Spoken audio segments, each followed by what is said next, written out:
Frequency omega 1 है तो दूसरे का ओमेगा 2 है और ये दोनों बराबर नहीं होना चाहिए। एक का फ्रीक्वेंसी f1 है, दूसरे का फ्रीक्वेंसी f2 है, ये भी बराबर नहीं होना चाहिए। And they should have to move in same direction. अगर दोनों जा रहा है तो दोनों x में जाए, या फिर दोनों अगर जा रहा है तो दोनों एक तरफ जाए, मतलब दोनों का डायरेक्शन ऑफ वेलोसिटी सेम होना चाहिए। इस बेसिस पे अगर आप इक्वेशंस लिखते हैं, so equation of the displacement can be written as a sin, मान लो ओमेगा 1t प्लस kx, तो दूसरा y2 is also equals to a sin omega 1 की जगह ओमेगा 2t और प्लस kx ही होगा। दोनों के फ्रीक्वेंसी में स्मॉल डिफरेंस है, लेकिन दोनों का पोजीशन सेम है। जो ऑब्जर्वर सुन रहा है उसका पोजीशन सेम है, वेवलेंथ सेम है, एम्पलीट्यूड सेम है। दोनों में प्लस प्लस साइन है जो दिखाता है कि wave is travelling in same direction. अगर प्लस साइन है तो वेव किधर ट्रैवल कर रहा है? नेगेटिव की तरफ। ठीक है, नाउ सी दैट कि अगर आप y नेट निकालेंगे तो ऑब्वियसली जो आप डिस्कस करके रखे y1 प्लस y2 ये आप सॉल्व करते हैं, और जब आप सॉल्व कर लेंगे तो आपके पास इक्वेशन होगा 2a cos f1 minus f2 pi T into sine f1 plus f2 pi T, यही आएगा इक्वेशन। ये तुम्हारे बिट्स का इक्वेशन है जिसमें जहां सब्सट्रैक्शन वाला टर्म रहता है f1 माइनस f2, वो एम्पलीट्यूड को दिखाता है, and amplitude is function of time. Amplitude is function of time and amplitude is function of position. अगर आप इन दोनों वर्ड्स पे ध्यान रखेंगे, amplitude is function of time and amplitude is function of position, दोनों पे अगर आप ध्यान रखेंगे तो आपको कुछ इंपॉर्टेंट ट्रिक मिलेगा। जब आप लोग स्टैंडिंग वेव पढ़े हैं ऑर्गन पाइप में या स्ट्रिंग के अंदर, तो उसमें जो हमारा एम्पलीट्यूड था वो किसका फंक्शन था? पोजीशन का। इसका मतलब ये था कि किसी एक पोजीशन पे जो एम्पलीट्यूड होगा हमेशा उस पोजीशन पे वही एम्पलीट्यूड रहेगा, समय के साथ वैरी नहीं करेगा। लेकिन अगर आप बीट्स पढ़ते हैं तो बीट्स में आपका एम्पलीट्यूड टाइम का फंक्शन है। इसका मतलब ये है कि एक ही पोजीशन पे कभी आपको जीरो एम्पलीट्यूड मिलेगा, तो कभी आपको मैक्सिमम एम्पलीट्यूड मिलेगा, फिर आपको जीरो मिलेगा, फिर आपको मैक्सिमम मिलेगा, फिर आपको जीरो मिलेगा, एंड सो ऑन। समझ में आया क्या? ठीक है, तो जब कभी भी आप बीट्स पढ़ते हैं हमेशा ध्यान रखिए कि बीट्स के अंदर amplitude is function of time. ठीक है, इट मीन्स जरा ये फिगर देखो, मान लो हम लोगों के पास एक साउंड का सोर्स है, ये दूसरा साउंड का सोर्स है, और दोनों से कोई एक पर्टिकुलर ऑब्जर्वर है जो इक्वल डिस्टेंस x पे है, इक्वल डिस्टेंस x पे है। समझते जाना बहुत बेहतरीन तरीके से। यहां से एक वेव निकला और इस ऑब्जर्वर तक पहुंचा, यहां से भी एक वेव निकला और इस ऑब्जर्वर तक पहुंचा। दोनों का x सेम है, लेकिन दोनों का फ्रीक्वेंसी अलग अलग है, ओमेगा 1 ओमेगा 2।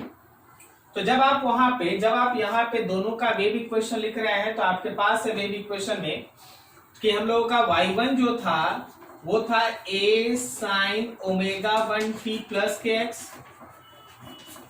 और जो हम लोगों का y2 था वो था a sin omega 2t plus kx।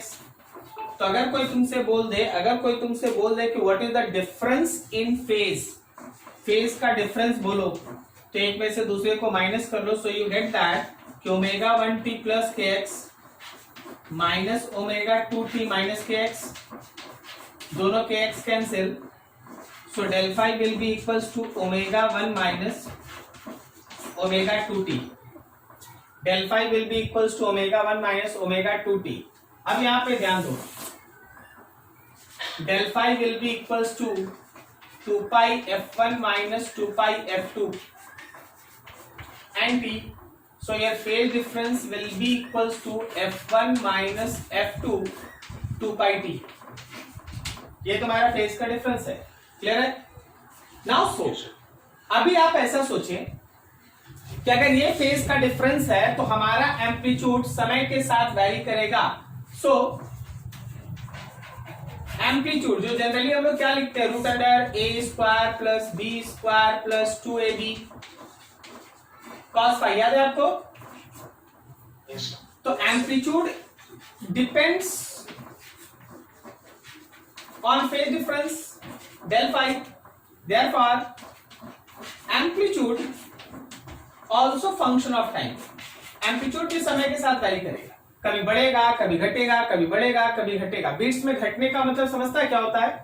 Beats में घटने का मतलब होता है जीरो।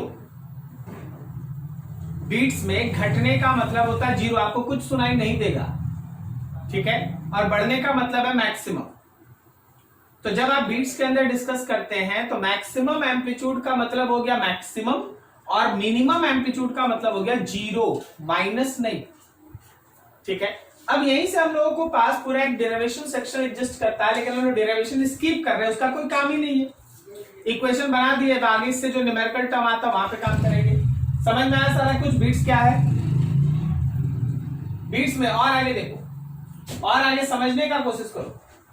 ये पर्सन किसी एक समय में मैक्सिमम सुनेगा तो थोड़ी देर के बाद जीरो सुनेगा। पर्सन यही है, किसी एक समय में मैक्सिमम सुनेगा तो थोड़ी देर के बाद जीरो सुनेगा, फिर उसके बाद मैक्सिमम सुनेगा, फिर उसके बाद जीरो सुनेगा, फिर मैक्सिमम, फिर जीरो, फिर मैक्सिमम, फिर जीरो, फिर मैक्सिमम, फिर जीरो। किसी भी दो कंसेक्यूटिव मैक्सिमा के बीच, किसी भी दो कंसेक्यूटिव, मान लो जैसे हम अभी ऐसे लिखते हैं, हम अभी ऐसे लिखते हैं, यहां समझना, यहां समझना ऐसे, ठीक है। मान लो जैसे हम तुम्हारे सामने ऐसे लिखते हैं, कुछ बना रहे हैं, समझाने के लिए ध्यान देना।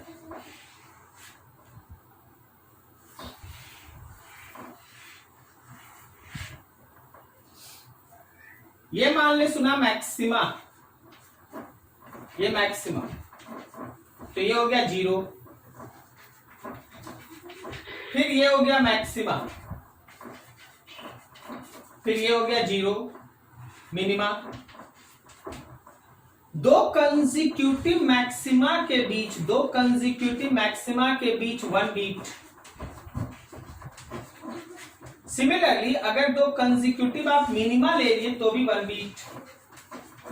तो दो कंसेक्यूटिव मैक्सिमा, दो कंसेक्यूटिव मिनिमा के बीच one beat is said to be formed. एक बीट बनने का मतलब है मैक्सिमा फिर मैक्सिमा। दो मैक्सिमा, दो कंसेक्यूटिव मैक्सिमा के बीच का जो गैप है वो वन बीट है। उसी तरह मिनिमा मतलब जीरो, दो जीरो के बीच का भी जो गैप है वो भी एक मिनिमा है, सॉरी एक बीट है। तो one beat is said to be formed between two consecutive maxima और टू कंसेक्यूटिव मिनिमा, ठीक है। अब आगे देखते हैं, नोट कर लो यहां तक, फिर आगे बढ़ते हैं।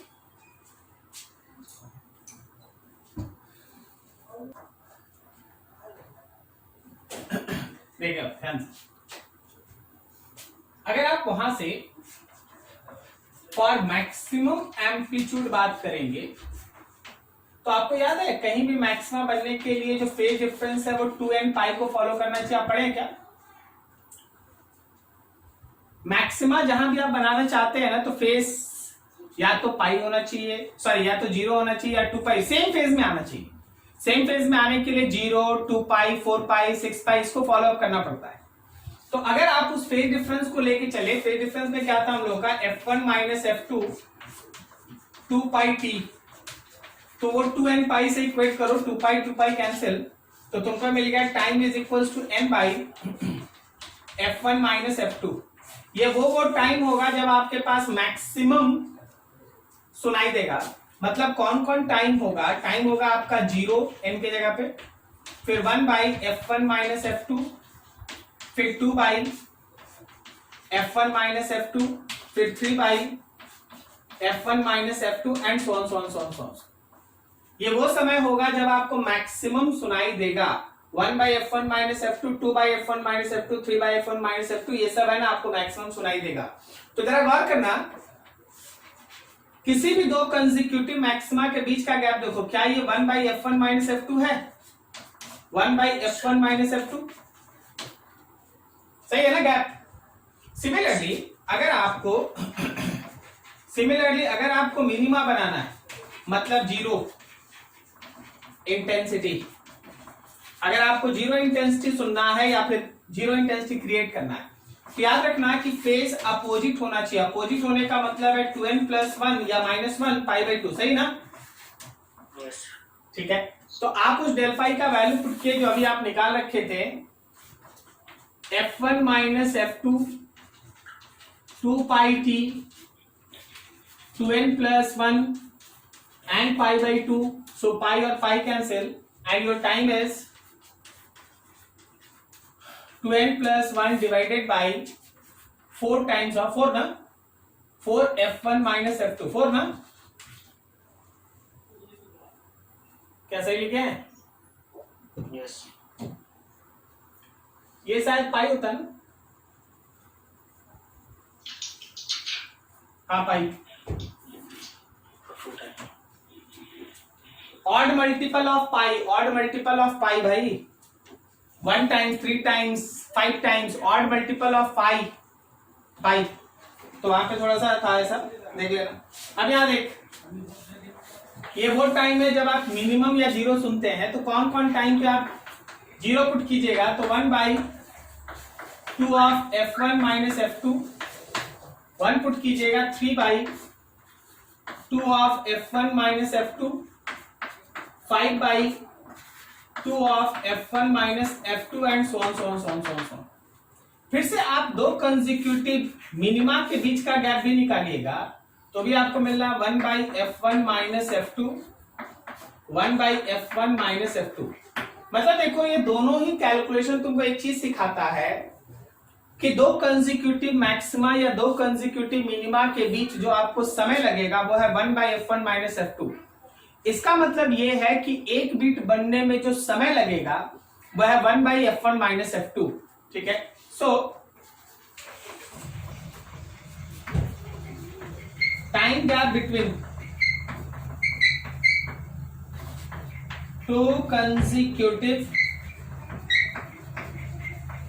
मैक्सिमा और two consecutive minima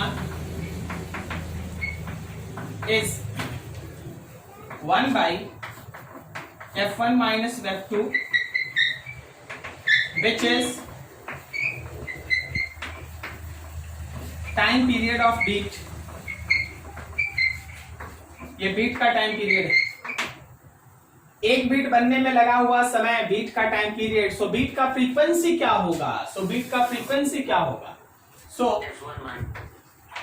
frequency is equals to F1 minus F2। और बीट फ्रीक्वेंसी का लॉजिकल मीनिंग होता है number of beats form per second, number of beats form per second is beat frequency, which is very very important. कि how many number of beats are formed per second, how many number of beats are formed per second, this is simply equals to difference in frequencies of combining waves. Difference in frequencies of combining waves is the number of beats formed per second। एक second में बनने वाले beats का number दोनों combining wave के frequency के बीच का difference होता है, दोनों कंबाइनिंग वेव के फ्रीक्वेंसीज के बीच का डिफरेंस होता है। क्या ये लॉजिक समझ में आया? Yes sir. ठीक है, आगे सुनो। अब यहाँ पे एक सिंपल सा थ्योरी आता है जिसको आप लोग पहले पढ़े भी होंगे, ध्यान से समझिएगा। For any person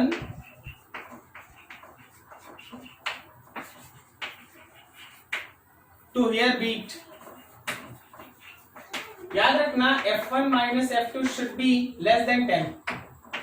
अगर आप चाहते हैं कि कोई पर्सन जो है वो इन बीट्स को सुने, उसको पता चले कि इंटेंसिटी में उतार चढ़ाव हो रहा है, बढ़ रहा है घट रहा है, बढ़ रहा है घट रहा है, सब पता चले उसको सेंसेशन हो, तो उसके लिए है ना F1 माइनस F2 का वैल्यू 10 से कम होना चाहिए।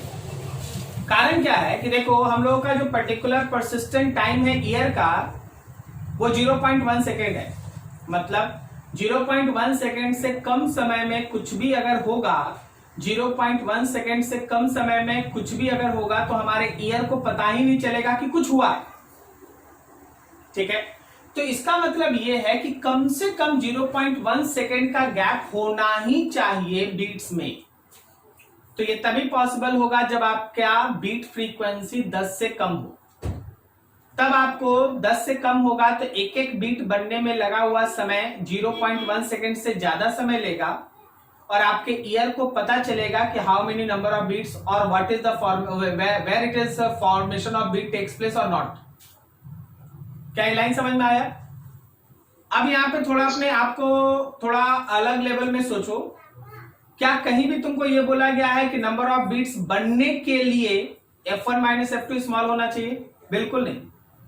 नंबर ऑफ बीट्स आप बनने के लिए F1 और F2 के बीच का गैप कुछ भी ले सकते हैं, कितना भी, लेकिन सुनने के लिए नेसेसरी है कि ये वैल्यू छोटा होना चाहिए। ठीक है?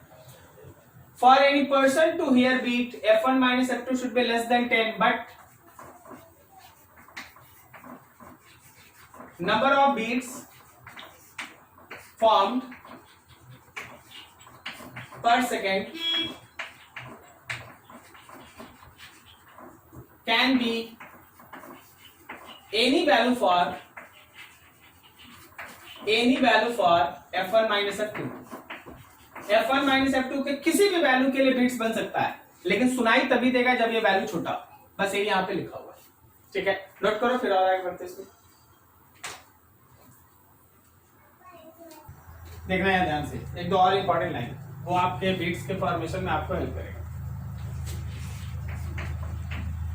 फॉर एनी ट्यूनिंग फॉर्क, कोई आप ट्यूनिंग फॉर्क ले लीजिए। अगर आप इफ इट इज फाइल्ड मतलब घिस के पतला करना, अगर वो फाइल्ड है, याद रखना कि उसका फ्रीक्वेंसी इंक्रीज कर जाएगा। अगर उसको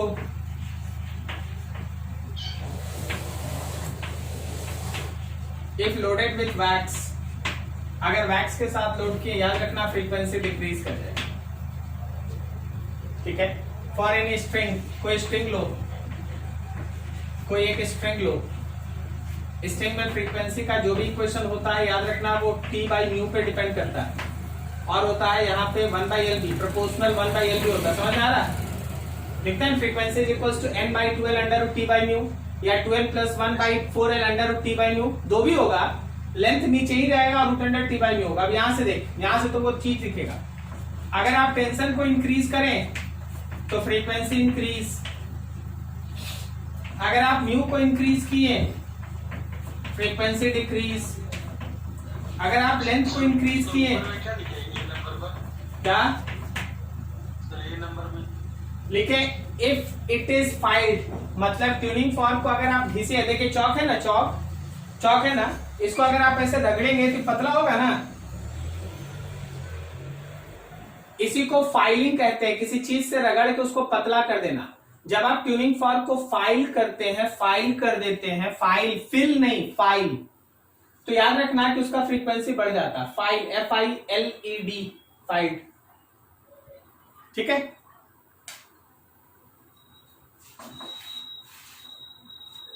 उसी तरह कोई अगर स्ट्रिंग है, कोई अगर मान लो स्ट्रिंग है हम लोग के पास, तो स्ट्रिंग के केस में टेंशन बढ़ाएगा तो बढ़ेगा, म्यू बढ़ाएगा तो घटेगा, लेंथ बढ़ाएगा घटेगा, ये सब याद रखना। ठीक है? अब इसी पे तुम्हारे सामने बहुत अच्छा क्वेश्चन सेट होता है। चलो थोड़ा कुछ क्वेश्चन प्रैक्टिस करो, देखो जरा ध्यान से। तुमसे बोला गया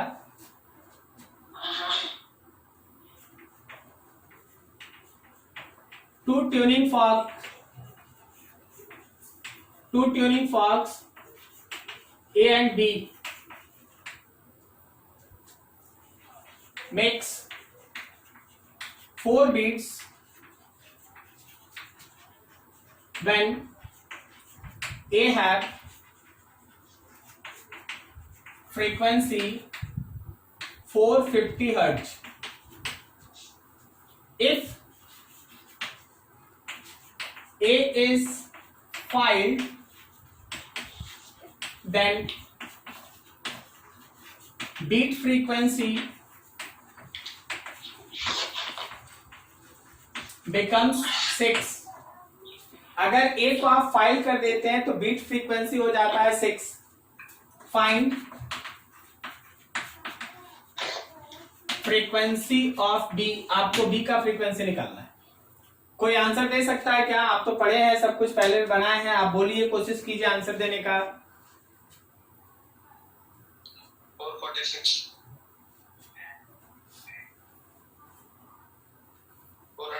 46 446 कैसे आया जी? 454 क्यों नहीं? अब 4 का डिफरेंस बोल रहा है तो हम तो वही पूछ रहे हैं 454 क्यों नहीं? सर पायलट करने से एक फ्रीक्वेंसी बढ़ जाएगा। हाँ बोलते जाओ। तो पहले 450 था और डिफरेंस अभी 6 आ रहा है। पहले 4 का डिफरेंस था फ्रीक्वेंसी में, अभी 6 हो गया, तो बढ़ा तो 6 मतलब एकदम सही, एकदम सही, बिल्कुल सही, एकदम सही। देख अगर ए का फ्रीक्वेंसी 450 और बी एफ है तो हम इसको दो तरीके से लिख सकते हैं। एक लिख सकते हैं 450 minus f is equals to 4 और एक हम लोग लिख सकते हैं f minus 450 is equals to 4।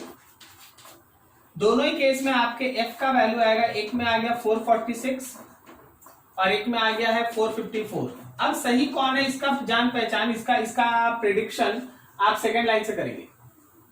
Second line में क्या लिखा है कि अगर आप ए को फाइल करते हैं तो बीट फ्रीक्वेंसी बढ़ जाता है। अब देखो ए को फाइल करने का मतलब है 450 से ज्यादा कर देना। अब यहां अगर आप 450 से ज्यादा कीजिएगा तो वाकई में ये डिफरेंस 4 से बढ़ जाएगा। क्या सही है? नहीं समझा? यस। और अगर यहां पे 450 से आप बढ़ाइएगा तो ये डिफरेंस बढ़ेगा कि घटेगा? घट जाएगा। क्वेश्चन बता रहा है कि बीट फ्रीक्वेंसी बढ़ा, इसका मतलब ये सही है, ये गलत है। तो आपके पास दो आंसर आएगा, दो आंसर में से एक आंसर को चुन के आपको निकालना पड़ेगा। दिस इज द प्रोसेस, ठीक है। बाकी आप सभी को सीट मिल गया ना बीट्स का? अरे लास्ट में मिला ना सब? बता सकता है क्या कि इंटेंसिटी कितना होगा? थोड़ा वेव मैकेनिक्स, वेव ऑप्टिक्स वाला इंटेंसिटी, मैक्सिमम इंटेंसिटी कितना? अगर दोनों का इंटेंसिटी आई है तो मैक्सिमम इंटेंसिटी कितना? बोलो भाई। 4i और मिनिमम इंटेंसिटी कितना? 0, ठीक है ना। तो जहां बीट्स बनता है वो यहाँ मैक्सिमा बनता है, वहां का इंटेंसिटी 4i होता है और जहां मिनिमा बनता है वहां का इंटेंसिटी 0 होता है। क्लियर है? बाकी क्वेश्चन बनाइएगा, मजा आएगा। चले रख करें, आगे बढ़े। सर एक बार ये क्वेश्चन एक बार रिपीट कर दीजिएगा सर। ये वाला? हाँ सर। देख ए का फ्रीक्वेंसी बोला है 450 और बी का फ्रीक्वेंसी आपको कुछ बताया नहीं। हाँ लेकिन एक बार बोल दिया कि जो इसमें बीट बनता है 4 बीट बनता है। तो पता है यहां से एक्स का दो आंसर हो सकता है, एक 446 भी हो सकता है, दूसरा 454 भी हो सकता है, क्योंकि 446 भी और 450 के बीच का गैप 4 है और 454 और 450 के बीच का भी गैप 4 ही है। समझे? Yes sir. अब इन दोनों में से सही कौन होगा उसका पता लगाने के लिए ये दूसरा लाइन बोला क्या कि देखो जी ए इज फाइल्ड। ए फाइल करने का मतलब है कि ए का फ्रीक्वेंसी अब 450 से ज्यादा है, लेकिन बी तो अभी भी वही होगा। फिर बोला क्या कि जो बीट फ्रीक्वेंसी है वो अब 6 हो गया, मतलब इनके बीच का बीट फ्रीक्वेंसी 6 हो गया। तो 6 होने के लिए क्या करेगा? 6 बढ़ाने के लिए क्या करेगा? फ्रीक्वेंसी ऑफ ए में से बी को माइनस करेगा या फ्रीक्वेंसी ऑफ बी में से ए को माइनस करेगा? क्या करेगा? ए में से बी को। Very good. तो ए में से बी को माइनस करेगा तो बता जरा, ये वाला है ना ए में से बी का माइनस, ए में से बी का माइनस, ये है ना? समझ रहा? ए में से बी को माइनस करेंगे तब ना 4 मिलेगा यहां पर। हाँ सर। यहां के लिए तो बी में से ए को माइनस करना होगा। नहीं सर, ए से बी करेंगे सर। हाँ तो ये वाला ना सही होगा। हाँ समझ गए। इसी तरह से सोचना पड़ता है। ये सेकंड केस हमेशा है ना, वो जो दो आंसर आता है उसमें से एक आंसर को प्रेडिक्ट करने के लिए देता है। ठीक है, नेक्स्ट हम लोग के पास Doppler's effect.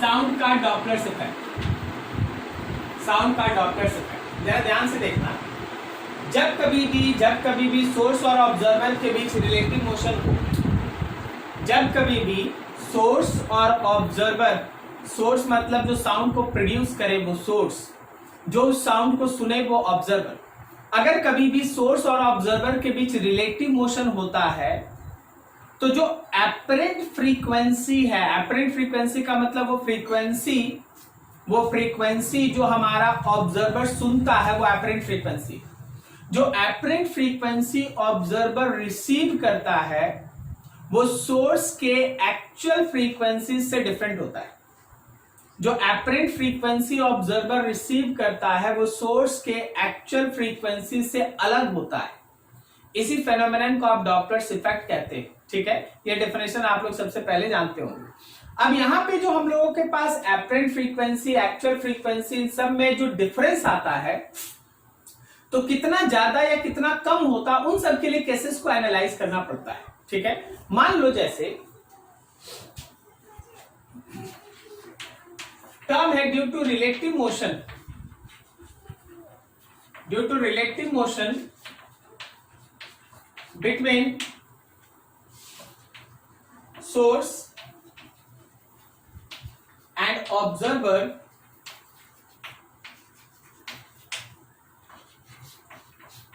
the apparent frequency received by observer is different from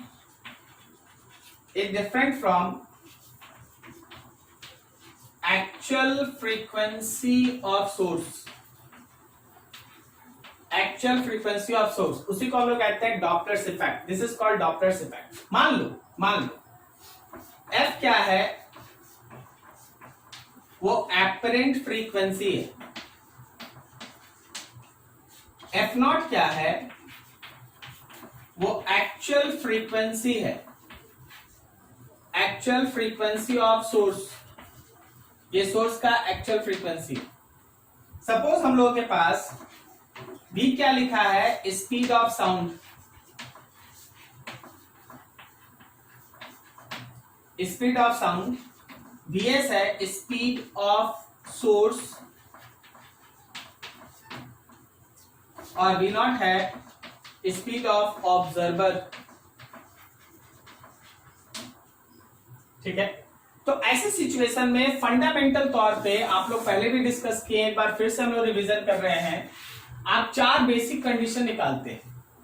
4 basic condition का मतलब है सोर्स और ऑब्जर्वर, ऑब्जर्वर रेस्ट में है और सोर्स जा रहा है ऑब्जर्वर की तरफ, वेलोसिटी है vs। ठीक है, दूसरा फंडामेंटल केस होता है कि सोर्स और ऑब्जर्वर में, ऑब्जर्वर है रेस्ट में और सोर्स जा रहा है ऑब्जर्वर से दूर, vs। थर्ड केस हम लोगों के पास बनता है कि सोर्स और ऑब्जर्वर में, सोर्स इस बार रेस्ट में है, observer is moving toward source with V not, and fourth one is source is stationary, source rest में है and observer is moving away from source, source is stationary and observer is moving away from source, and in that case ये 4 basic term होता है। जब कभी भी आपको ऐसा फील हो कि सोर्स और ऑब्जर्वर नजदीक आ रहा है, हम एक्चुअल का कैलकुलेशन नहीं बता रहे, मैं एक फीलिंग का बात बता रहा हूं। जब कभी भी आपको ऐसा फील हो कि ऑब्जर्वर और सोर्स नजदीक आ रहा है, याद रखना फ्रीक्वेंसी बढ़ेगा। ठीक है, और जब कभी भी आपको ऐसा फील हो कि ऑब्जर्वर और सोर्स एक दूसरे से दूर हो रहा, सेपरेशन बढ़ रहा उनके बीच, याद रखना कि फ्रीक्वेंसी घटेगा। समझ में आया? क्या तुमको समझ में आया ये लाइन? Very good. अब मान लीजिए जैसे एक ट्रेन है, ट्रेन में इंजन है, पीछे गार्ड है, कहानी तो आप लोग पहले भी सुने हैं। ठीक है, लेकिन आज कुछ पैसेंजर्स भी है उसी ट्रेन में। हुआ क्या कि जो पर्टिकुलर इंजन है उसका जो हॉर्न है उसका फ्रीक्वेंसी है 500 हर्ट्ज, 500 हर्ट्ज, ठीक है। अब देखिए ट्रेन चल रहा है तो जो गार्ड उसका फ्रीक्वेंसी सुनेगा वो फ्रीक्वेंसी कितना होगा, 500 से ज्यादा या 500 से कम? क्यों कम होगा? अरे बताओ क्यों होगा कम? क्योंकि सर गार्ड स्टेशन पे रह गया, ट्रेन दूसरे स्टेशन पे चली गई, ऐसा है क्या?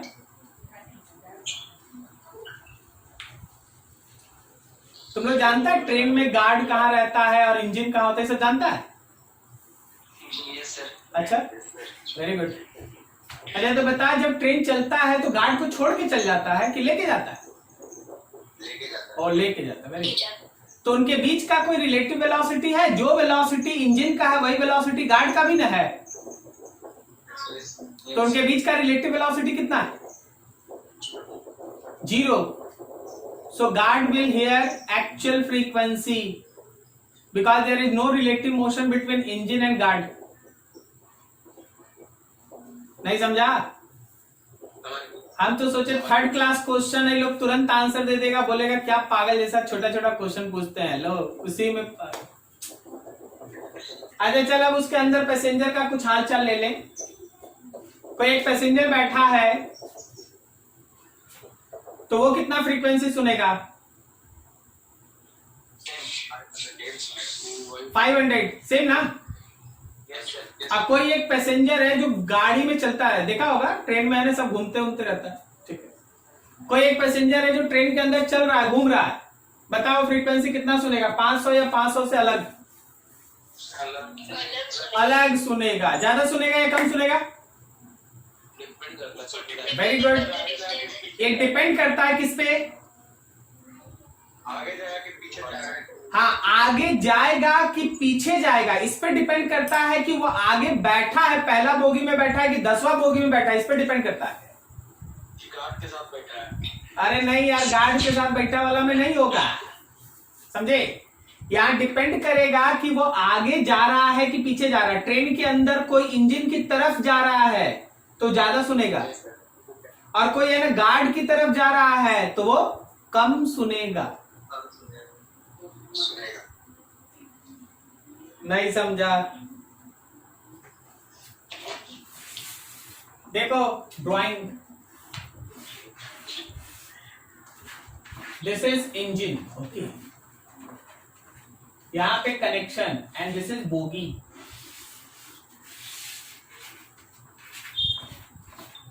और यहां पे गार्ड साहब का अपना अलग से रूम, ओके। यू लिखा हुआ है, हाँ, और यहां पे मेरे पास पैसेंजर्स।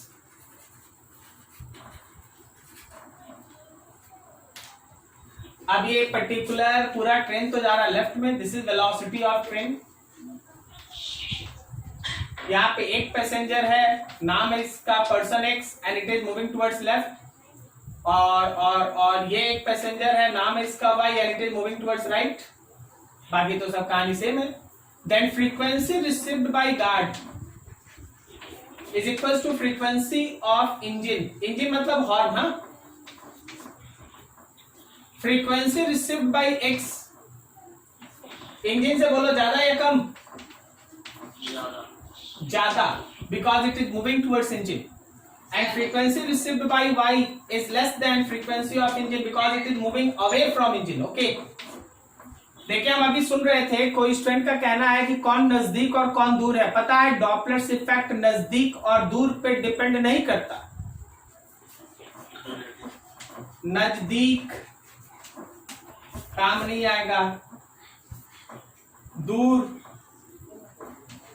ये भी काम नहीं आएगा।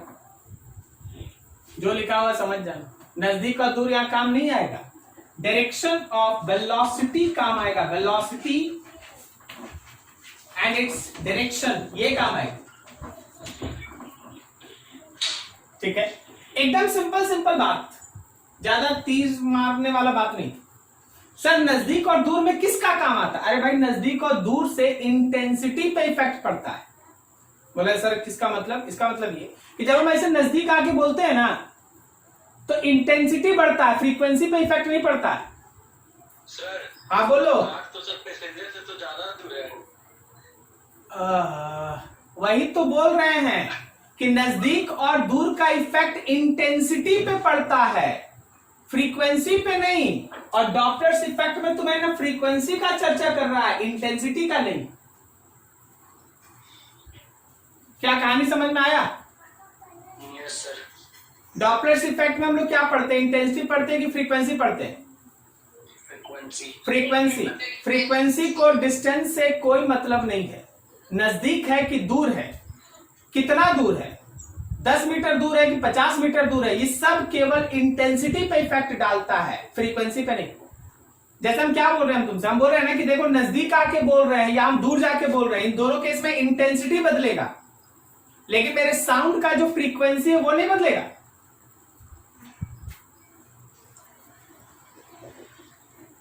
क्या बोलता है, समझ में आया कुछ?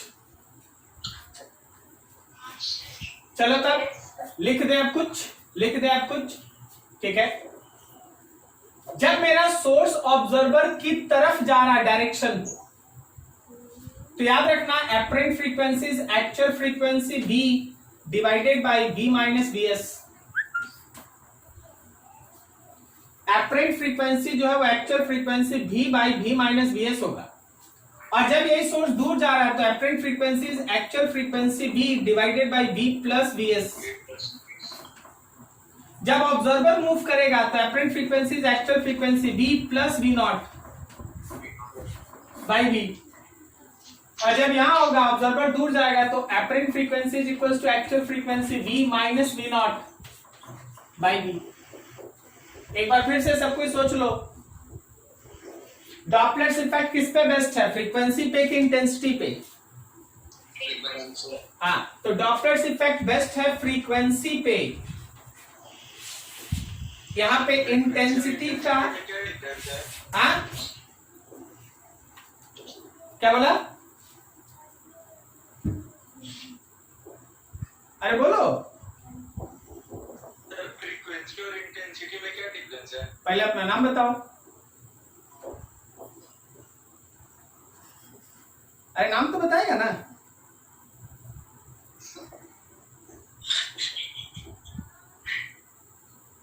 लो, नाम बताएगा नहीं तो कैसे बताएंगे?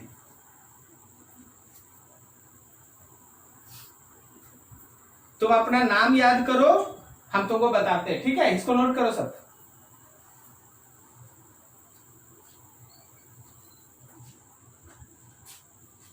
सीखेंगे तभी है ना, इस बैच का मजा है। नहीं तो अगर हम फ्रीक्वेंसी और इंटेंसिटी में इस बैच में रह गए तो पता चला कि डॉपलर्स इफेक्ट आज भी खत्म नहीं होगा। सो थोड़ा आगे बढ़ते हैं।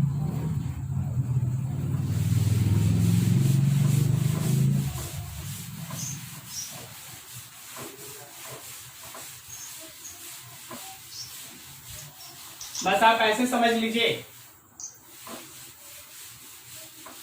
कि आपके घर में जो बल्ब जल रहा है ना, आप उस बल्ब के नजदीक रहिए या दूर रहिए, जो बल्ब का प्रॉपर्टी है उससे जुड़ा हुआ होता है फ्रीक्वेंसी। अगर घर का बल्ब एक है तो याद रखना रूम में कहीं भी और फ्रीक्वेंसी सेम होगा, लेकिन अगर आप बल्ब के नजदीक है तो आपको ज्यादा लाइट मिलेगा per unit area. That term is called intensity. जितना लाइट रिसीव करते हैं आप per unit area, per unit time, energy receive per unit area, per unit time, उसको कहते हैं इंटेंसिटी। तो इंटेंसिटी इस बात पे डिपेंड करेगा कि आप बल्ब के नजदीक है कि बल्ब के दूर है। आप बल्ब के जितना नजदीक होंगे इंटेंसिटी ज्यादा होगा, और बल्ब से जितना दूर होंगे उतना ही इंटेंसिटी कम होगा। लेकिन फ्रीक्वेंसी है ना, बल्ब के बनने के समय जो उसका इनहेरेंट प्रॉपर्टी में फिक्स हो जाता है, मतलब बनते समय जो फ्रीक्वेंसी उसको दे दिया जाता है, जिंदगी भर उसके साथ वही रहता है। तो फ्रीक्वेंसी उसका इनहेरेंट प्रॉपर्टी है, बनते समय मिल जाता है, मैन्युफैक्चरिंग के समय उसको मिल जाता है, जो मिल गया, जिंदगी भर वही रहेगा। बट इंटेंसिटी डिस्टेंस पे डिपेंड करता है, एरिया पे डिपेंड करता है, and so on so on so. ठीक है, चलो आगे बढ़ते। 4 केस आप देख चुके, फंडामेंटल जो था फिर से एक बार रिवीजन हो गया। 5, 6, 7 ये सब पढ़ते हैं। मान लो हम लोग के पास सोर्स है और ऑब्जर्वर है, सोर्स और ऑब्जर्वर दोनों एक दूसरे की तरफ मूव कर रहा है। This is velocity of source and this is velocity of observer. ऐसे सिचुएशन में जो एपरेंट फ्रीक्वेंसी होता है वो actual frequency v plus v not ऊपर में और नीचे v माइनस वी एस होता है। 6 एकदम याद रखना पड़ेगा, सोर्स है और ऑब्जर्वर है। सोर्स ऑब्जर्वर की तरफ मूव कर रहा है और ऑब्जर्वर सोर्स से दूर जा रहा है। तो आप जो 4 केस लिखे थे 1 2 3 4 लिखे थे ना, जरा उसमें देख के बताइए ये केस सोर्स किस केस में ऑब्जर्वर की तरफ जा रहा, 1 में जा रहा था, और ऑब्जर्वर सोर्स से दूर किस में जा रहा, 4th में जा रहा था। तो ये दोनों के कॉम्बिनेशन से आपका इक्वेशन बनेगा, ऊपर में माइनस होगा और नीचे भी माइनस होगा।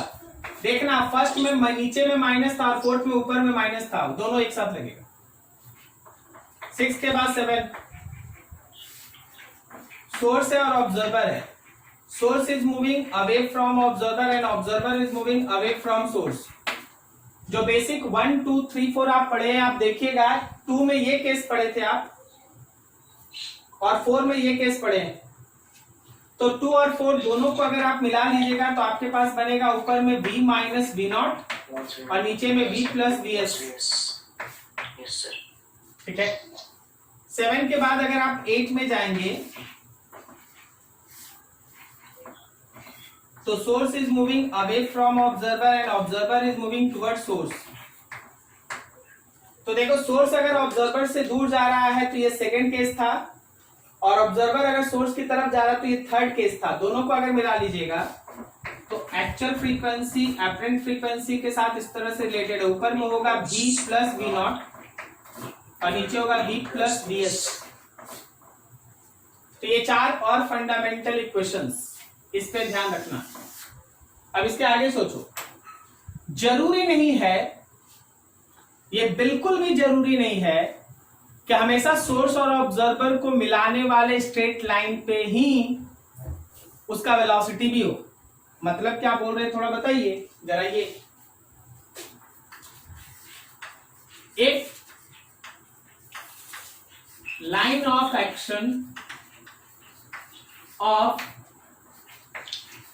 velocities does not coincide with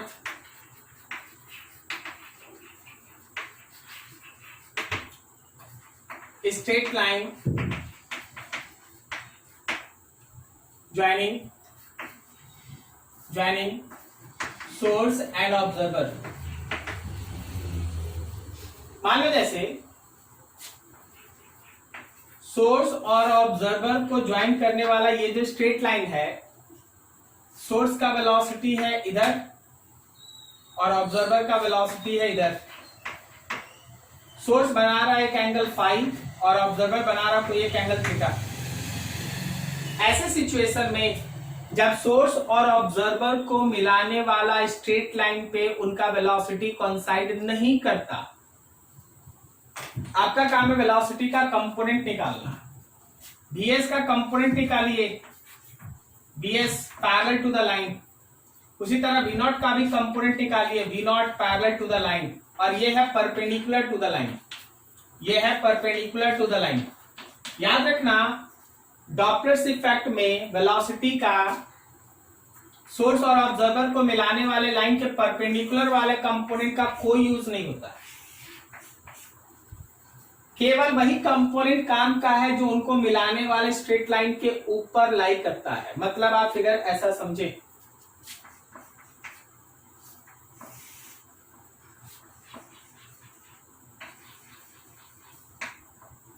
this is vs parallel, this is v not parallel, बस यही काम का है। ये सोर्स है, ये ऑब्जर्वर। ठीक है। अब इस सिचुएशन में अगर आप फ्रीक्वेंसी लिखते हैं, देन इट विल बी दोनों एक दूसरे के नजदीक आ रहा, मतलब दिस इज द केस ना, first one. So you have to take only these components, मतलब V plus v not parallel और नीचे V माइनस वी एस का पैरेलल। आपको पूरा वेलोसिटी लेने का जरूरत नहीं है, आपको पूरा वेलोसिटी लेने का जरूरत नहीं है, केवल वेलोसिटी का वही कंपोनेंट लेंगे आप जो इनको मिलाने वाले स्ट्रेट लाइन के ऊपर लाई करेगा। वेलोसिटी का केवल वही कंपोनेंट लेंगे आप जो इनको मिलाने वाले स्ट्रेट लाइन के ऊपर लाई करेगा। ठीक है, समझ में आया? Yes sir. जैसे देखो एक एग्जांपल देखो, मान लो जैसे ये एक ट्रैक है, यहां एक ऑब्जर्वर है 500 मीटर दूर, यहां एक बस है, बस ए 1200 मीटर दूर,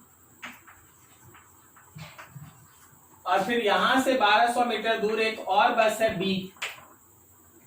ये बस आगे बढ़ रहा है with a velocity of 10 metre per second, और ये भी बस आगे बढ़ रहा है with a velocity of 10 metre per second.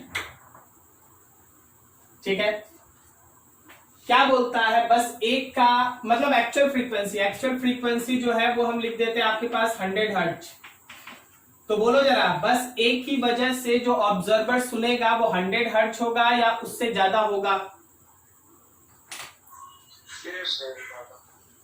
एक की वजह से जो ऑब्जर्वर सुनेगा वो 100 हर्ट्ज होगा या उससे ज्यादा होगा? ज्यादा होगा। और बी की वजह से जो सुनेगा वो क्या होगा? कम होगा। तो अगर हम तुमसे एक चीज बोले कि देखो जी ऑब्जर्वर कितना बीट सुन रहा है पर सेकंड, ये निकालो, तो समझ में आ रहा है? ए की वजह से ज्यादा वाला फ्रीक्वेंसी, बी की वजह से कम वाला फ्रीक्वेंसी निकालेंगे, दोनों के बीच का डिफरेंस कर देंगे। Yes sir. यस। तुमसे बोला गया find number of beats care by observer जो नंबर ऑफ बीट सुन रहा है वो निकालो। ठीक है, आपका काम क्या बनाने का तरीका देखो। सबसे पहले आप इन दोनों को स्ट्रेट लाइन में मिलाएं, इसके वेलोसिटी का इधर एक कंपोनेंट ले, मान लो ये एंगल थीटा है, तो वेलोसिटी का इधर वाला एक कंपोनेंट ले, v का cos थीटा हो गया। तो ए की वजह से जो एपरेंट फ्रीक्वेंसी होगा वो होगा एक्चुअल फ्रीक्वेंसी। देखो source is moving towards observer, तो v प्लस बी ऑफ बस ए का cos थीटा लिख दें। तो ये हो गया हम लोग का, सॉरी यहाँ माइनस ना, हाँ, तो ए हो गया यहाँ पे 100 हो गया, ऊपर में 330 मान ले साउंड का वेलोसिटी, और नीचे हम लोगों के पास 330 माइनस 10। बताओ तो ये cos थीटा कितना आएगा? cos थीटा कितना आ गया? ये हाइपोटेनस तो 1300 है ना, cos थीटा होगा बेस बाय हाइपोटेनस, मतलब 12/13, यही ना? इसको आप सॉल्व कीजिए, ए का फ्रीक्वेंसी होगा। आप जरा बी पे देखिए, यहां से आप बी को मिलाइए, मान लो ये एंगल भी आइडेंटिकल है, थीटा ही होगा, और ये है 1200 है, ये 1200 है, तो ये वही 1300 होगा। तो इस बार वेलोसिटी का एक ऊपर कंपोनेंट आएगा v ऑफ b का cos थीटा। तो इस बार देखो ऑब्जर्वर से सोर्स दूर जा रहा है ना, तो इस बार अगर हम लोग b की वजह से फ्रीक्वेंसी निकाले तो f not b by b plus velocity of b का cos थीटा, मतलब 330 divided by 330 plus 10 times of 12/13। आपको चाहिए बीट फ्रीक्वेंसी, ऑब्वियसली आपको देख के ही लग रहा है कि ए का फ्रीक्वेंसी बी से ज्यादा है, तो अगर आपके पास है बीट फ्रीक्वेंसी लिखना, देन फ्रीक्वेंसी ऑफ ए में से फ्रीक्वेंसी ऑफ बी माइनस कर दीजिए, जो आया वही आंसर। क्या समझ में आया? ठीक है, तो देखिए इस एक क्वेश्चन में क्या है, डॉपलर्स इफेक्ट भी है, कंपोनेंट वाला कॉन्सेप्ट भी है और बीट्स भी है, तो सब चीज एक साथ मिला दिया। नोट करो थोड़ा, फिर और आगे बढ़ते हैं।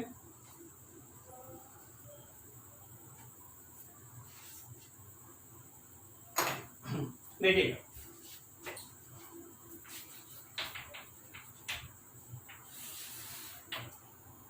यहां पे एक ऑब्जर्वर है, यहाँ पे एक ऑब्जर्वर है,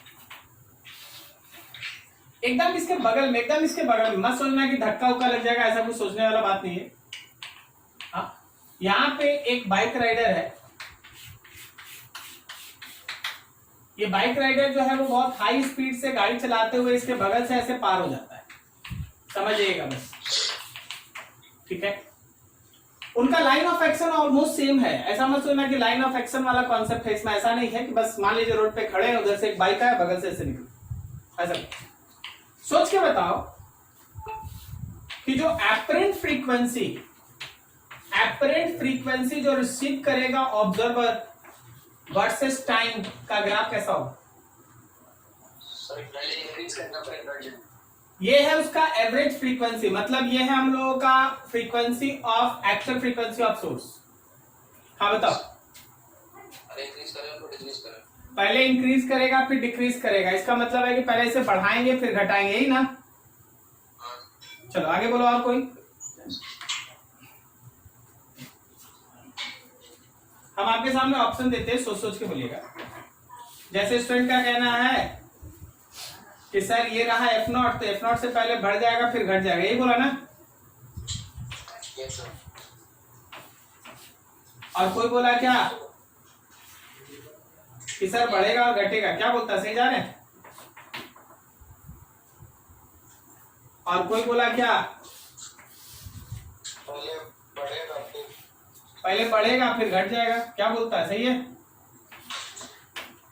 सही अपना ही वाला बोलना, मेरा वाला मत बोल दे। और एक में बोला ना कि sir data is insufficient, can not be predicted, none of these.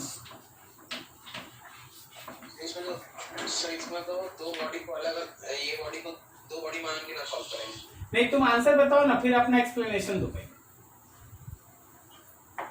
A B C D क्या आंसर?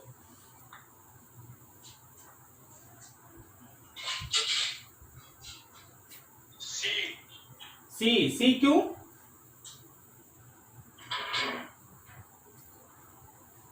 क्यों सी?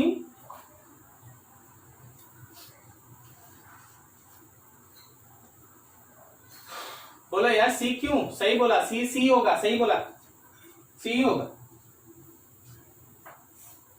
देख क्या सब कोई, अगर इसका वेलोसिटी है कांस्टेंट,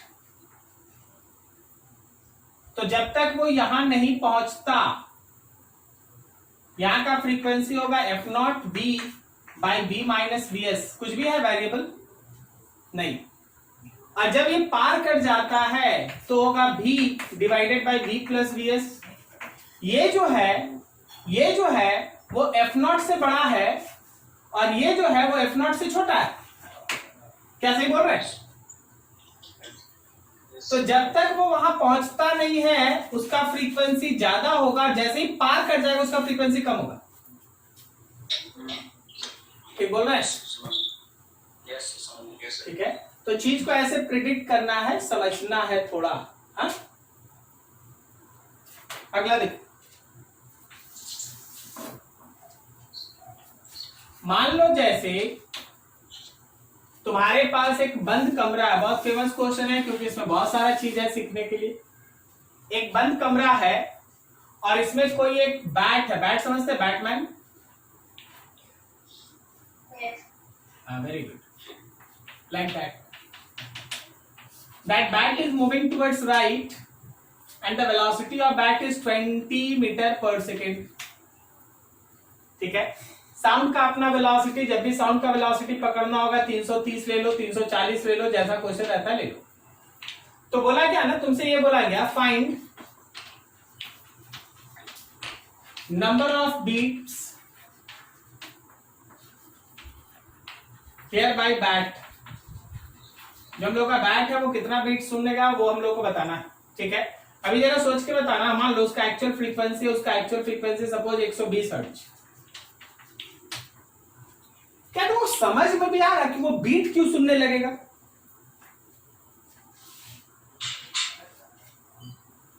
वो बीट क्यों सुनने लगेगा? बैट क्यों बीट सुनने लगेगा? Reflection from two walls. जरा गौर करना, ये मान ले एक वॉल है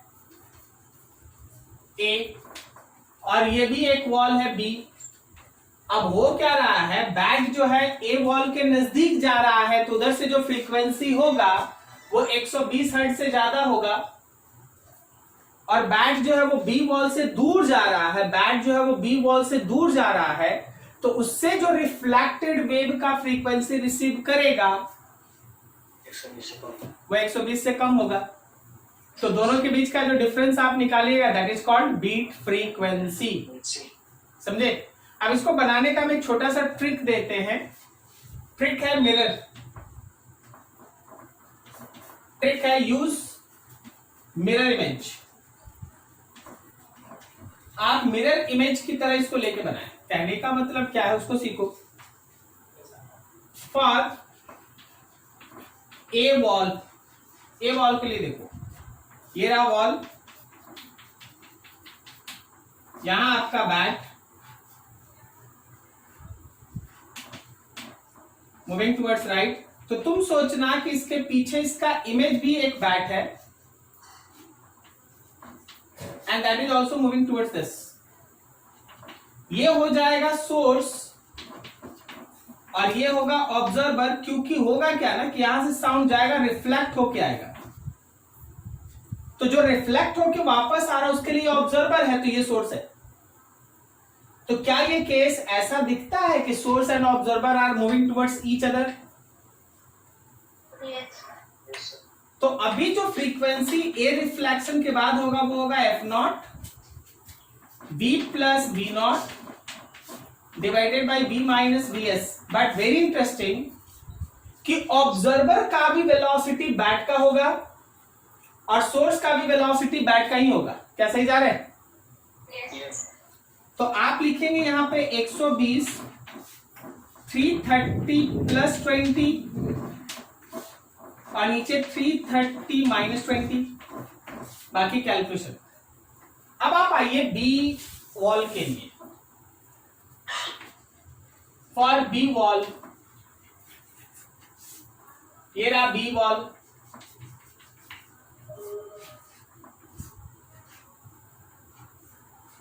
ये आपका बैट था, राइट जा रहा था 20 मीटर पर सेकेंड से, तो इसका जो इमेज होगा, इसका जो इमेज होगा तो ठीक से, इसका जो इमेज होगा, अरे बना लेना अपने, हो जाएगा लेफ्ट की तरफ।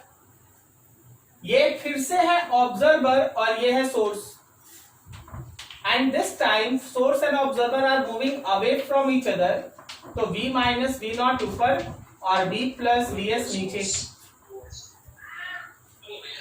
आप यहां से सॉल्व कर लीजिएगा। b यहां से a, कौन ज्यादा होगा, a वाला वॉल का फ्रीक्वेंसी ज्यादा या b वाला? a वाला ज्यादा होगा, तो frequency of a is greater than frequency of b, तो आपके पास बीट फ्रीक्वेंसी हुआ, तो आपके पास बीट फ्रीक्वेंसी हुआ frequency of a minus frequency of b। Solve कर ले। तो मिरर वाला कॉन्सेप्ट समझ में आया, मिरर कैसे काम करेगा?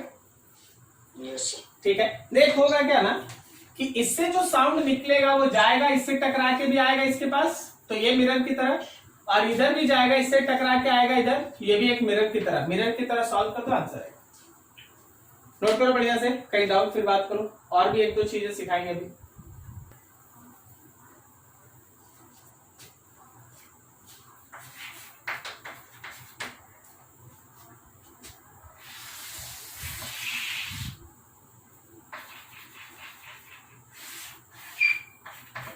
इस पे ये सोर्स है साउंड का, और उसको आप इस वर्टिकल सर्कल पे घुमा रहे हैं, वर्टिकल सर्कल पे घुमा रहे हैं, कांस्टेंट स्पीड है, वेलोसिटी नहीं है, स्पीड कांस्टेंट। और ठीक यहां से 2r डिस्टेंस अवे कोई एक ऑब्जर्वर खड़ा है। बहुत सारा फेमस क्वेश्चन इस पर बेस्ट है, कुछ आपको पहले भी कराया गया है, चलिए एक बार रिवीजन हो जाए। जरा सोच के बताओ कि जब ये ऑब्जर्वर इस पर्टिकुलर वर्टिकल सर्कल पे कांस्टेंट स्पीड से मूव करेगा तो कब ऑब्जर्वर इसका मैक्सिमम फ्रीक्वेंसी सुनेगा?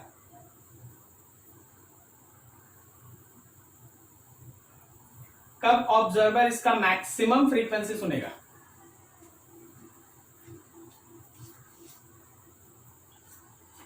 चलिए काम करते हैं।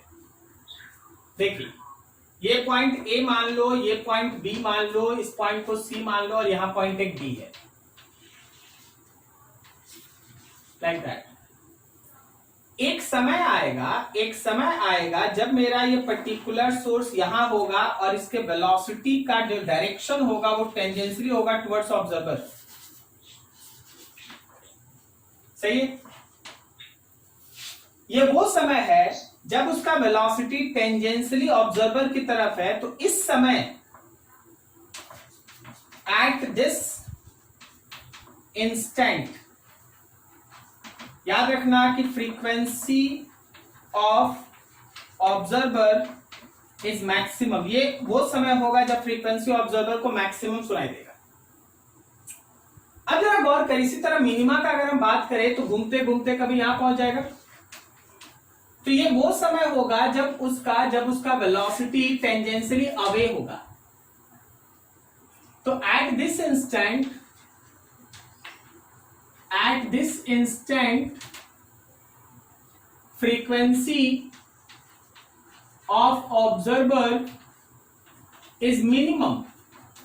जो हमारा ऑब्जर्वर का फ्रीक्वेंसी है वो कैसा है? मिनिमम है, मिनिमम। तो जरा सोच के बताइए कि जब मेरा वो पर्टिकुलर बॉडी मूव करता हुआ इस पॉइंट पे होगा तो उस समय ऑब्जर्वर क्या सुनेगा? बोलो जी, बोलो फटाफट। एक्चुअल सुनेगा। Very good. Actual frequency received bye observer. बोलेगा सब कोई कैसे सर? देख, जो लोग नजदीक और दूर अभी तक सोच रहा है वो फिर से गलती कर रहा है। हम बोल दे रहे डॉपलर्स इफेक्ट में नजदीक और दूर का कोई मतलब नहीं। अभी फिर कोई बोला था सर मैक्सिमम, क्योंकि नजदीक है। यहां पे मैक्सिमम और मिनिमम फ्रीक्वेंसी के लिए बात हो रहा है। तो ध्यान रखना कि यहां वेलोसिटी का डायरेक्शन डिसाइड करेगा। आप इस पॉइंट पे वेलोसिटी ऊपर दिखाएं, उसका कोई भी कंपोनेंट इधर नहीं है। अगर इधर कंपोनेंट नहीं है तो ऑब्जर्वर और सोर्स को मिलाने वाले लाइन पे कोई भी वेलोसिटी कंपोनेंट नहीं है। तो जो भी ऑब्जर्वर रिसीव करेगा वो एक्चुअल होगा। सिमिलरली जब वो घूमता हुआ यहां भी आ जाएगा ना, तो उसके वेलोसिटी का जो लाइन ऑफ एक्शन होगा वो भी एपरेंट फ्रीक्वेंसी एक्चुअल के ही बराबर होगा। क्या ये समझ में आया? Yes sir. ध्यान रखना। लेकिन अगर मेरे पास ये सर्कल जिसमें सोर्स मूव कर रहा है, अगर वो काफी छोटा दे दिया जाए comparison to distance of observer बहुत दूर है भाई, इंफिनिटी पे, तो इन्हीं क्वेश्चन का आंसर ऐसे होगा कि जब लोएस्ट पॉइंट पे होगा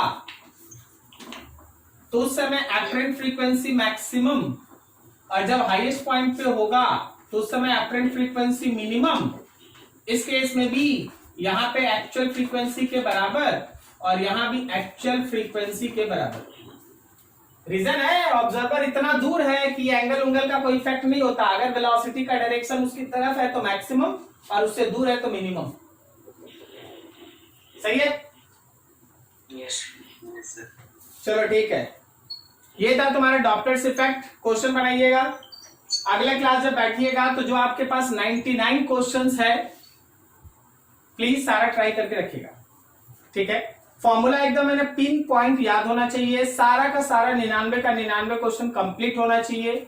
वही क्वेश्चन पूछो जो लगे कि हाँ वाकई में कुछ है जो पूछना है, नहीं तो 99 में से 90 हमसे मत बनवाने लगना यार। ठीक है? थोड़ा बना के आओ, प्रैक्टिस करके आओ, फिर काम करते हैं। नेक्स्ट डे से आगे बढ़ेंगे। ओके? यस। ठीक है, थैंक यू सर। नोट करो। Thank you.